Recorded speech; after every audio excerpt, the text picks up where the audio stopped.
বলিউডে এই মুহূর্তের অন্যতম জনপ্রিয় দম্পতির তালিকায় রয়েছেন রণবীর কাপুর ও আলিয়া ভাট। ২০১৮ সালে আলিয়ার সঙ্গে সম্পর্কে জড়ান রণবীর। শুধু তাই নয়, তারা একসঙ্গে থাকাও শুরু করেন। ৪ বছরের প্রেমের সমাপ্তিতে ২০২২ সালে আলিয়ার সঙ্গে নিজের বাড়িতেই বিয়ে করেন রণবীর। বিয়ের কয়েক মাসের মধ্যেই রণবীর আলিয়া তাদের ঘরে নতুন অতিথি আসার ঘোষণা দেন। তাদের কোল আলো করে আসে রাহা। তবে সম্প্রতি এক সাক্ষাৎকারে রণবীর জানালেন যে আলিয়া তার প্রথম স্ত্রী নন। তাহলে কে তার প্রথম স্ত্রী?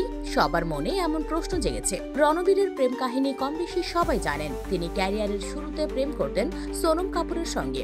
সোনমের সঙ্গে বিচ্ছেদের পর তিনি দীপিকার প্রেমে পড়েন, কিন্তু সেই প্রেমও স্থায়ী হয়নি। বিচ্ছেদের পর তিনি ক্যাটরিনার প্রেমে পড়েন। বেশ কয়েকদিন একসঙ্গে বসবাসের পর সেই সম্পর্ক ভেঙে যায়। ক্যাটরিনার প্রিয় বন্ধু আলিয়ার সঙ্গে সম্পর্কে জড়িয়ে পড়েন রণবীর।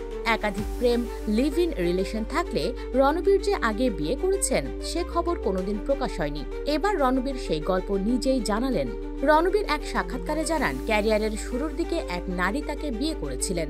আজও তিনি নিজেকে রণবীরের প্রথম স্ত্রী হিসেবেই মনে করেন, কিন্তু রণবীর নাকি তাকে কখনো দেখেননি। তাহলে বিয়েটা হলো কিভাবে?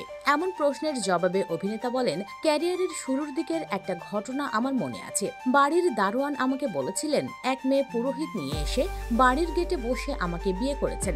আমি কিন্তু তাকে দেখিনি। ওই বাংলোতে আমি বাবা মায়ের সঙ্গে থাকতাম। গেটে একটা তিলক আঁকা ছিল আর সঙ্গে কিছু ফুল। সেই সময় আমি শহরের বাইরে ছিলাম।